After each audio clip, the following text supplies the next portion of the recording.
इसी वजह से मैं 3 किलोमीटर पहले पैदल पड़ गया और पैदल ही मैं आ रहा हूँ। बीच में जितने गांव पड़े हैं कहीं पर प्रशासन ने नहीं रोका, कहीं पर परमिशन की बात नहीं कही। हर जगह लोगों ने कहा कि उनको 2 लाख रुपया नहीं मिला है।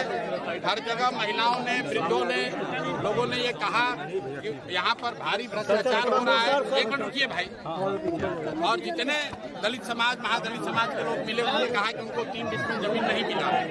यही पूछते हुए हम लोग आ रहे हैं। अब यहाँ पर प्रशासन ये कह रहा है आप सब जगह जा सकते हैं, कल्याण बिगहा नहीं जा सकते। क्यों नहीं जा सकते हैं? वो कह रहे हैं हमको नहीं मालूम है, ऊपर से आदेश है। हमने पूछा किसका आदेश है? कह रहे हैं भैया कल्याण बिगहा मतलब अन्य मार्ग है, अन्य मार्ग से। सुनिए मेरी बात।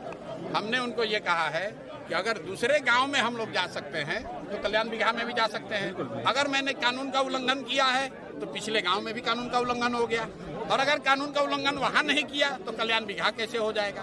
उन्होंने ये कहा कि सर आपके साथ इतने कुछ लोग हैं। तो हमने कहा भाई सब लोग को यहाँ रोक देते हैं, हम अकेले जाएंगे कल्याण बिगहा, अकेले जाएंगे, इसका तुम परमिशन दे दो। तो कह रहे ना सर एसडीएम से पूछ रहे हैं, हमको ऊपर से आदेश है, यहाँ से नहीं जाने देना है, आप दूसरे रास्ते से जाइए। सर अब क्या करेंगे सर? अब जाने दिया जाएगा या नहीं? अरे भाई देखिए हम लोग कानून आगे क्या स्ट्रेटजी आगे हम लोग को ये कहा है, सुनिए हमने उनसे कहा अगर हम यहाँ आपकी बात न माने तो आप क्या कीजिएगा? आप हमको अरेस्ट कीजिएगा, गोली चलाइएगा, क्या कीजिएगा? तो कहा सर हमको इसका ऊपर का आदेश नहीं है, अभी पूछ के आते हैं। तो पूछने गए तो कल्याण है सर, जाइएगा या नहीं? ऐसा है परमिशन जब पीछे गांव में बैठे, जब आप रास्ता में आप आते हैं, हमको पब्लिक मीटिंग तो कर नहीं रहे हैं, हम पीछे गांव में पैदल चलते हुए आ रहे हैं, तो उसका भी परमिशन नहीं हमारे पास। वहाँ कहाँ परमिशन सरकार मांग रही है?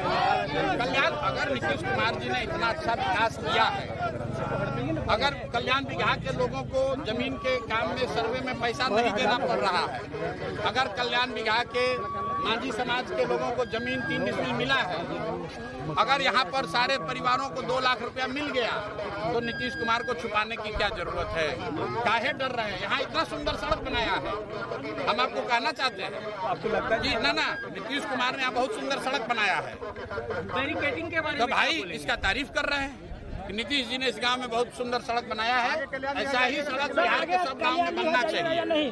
लेकिन इस गांव में भी, नीतीश जी के गांव में भी किसी को 2 लाख रुपया अभी तक नहीं मिला, किसी भूमिहीन को 3 डिसमिल जमीन नहीं मिला, और अभी तक जितने गांव में लोगों से मिलते हुए आ रहे हैं सब लोग यही कह रहा है कि भैया जमीन चाहे हमारे पास 1 बीघा हो या 5 बीघा, कम हो या ज्यादा, पैसा घूस हम लोग को देना पड़ रहा है। अब कल्याण बिगहा में अपनी इज्जत बचाने के लिए प्रशासन अगर हमको रोक रहा है तो मुझे लग रहा है ये गैर लोकतांत्रिक है। और बिहार में ये नई परिपाटी शुरू हुई है। देखिए अभी 2 दिन पहले राहुल गांधी आए थे, बिहार में पहले ये नहीं होता था। ये बिहार में जो अफसरों का ये जंगल राज शुरू हुआ है, मुझे ऐसा नहीं लगता है कि नीतीश कुमार इस तरह का निर्णय लेंगे कि हमारे गांव में कोई जा नहीं सकता है। भाई नेता तो चाहता है कि हमारे गांव में आप जाइए, ताकि जाकर बोलिए कि कितना बढ़िया हमने काम किया है। नीतीश कुमार ने कल्याण बिगहा में इतना अच्छा काम किया है, तो हम लोग जाएंगे तो नीतीश जी का प्रचार करेंगे। हम तो कह रहे देखिए इतना बढ़िया सड़क बनाए हैं नीतीश कुमार भाई, पूरे बिहार के लोग सुनिए कि कल्याण बिगहा में इतना सुंदर नीतीश कुमार ने सड़क बनवाया है, दोनों साइड पेड़ लगवाया है। लेकिन यहाँ के लोग कह रहे हैं कि सड़क बनवा दिया, लेकिन भैया खाने को ठिकाना नहीं है, ये भी बात कह रहे हैं लोग। तो दोनों बात सुनना पड़ेगा। एनी हाउ आप गाँव में जाएंगे? अरे भैया गांव में जाने के लिए खड़े हैं, प्रशासन को निर्णय लेना है, वो एसडीएम को बुलाने गए हैं। आप उनसे पूछिए वो क्या करें। अरे भाई प्रशासन को हमसे क्या घबराना, हम निहत्थे आदमी है, पैदल चल के आ रहे हैं। आप एसपी साहब से आप लोग पूछिए जाकर।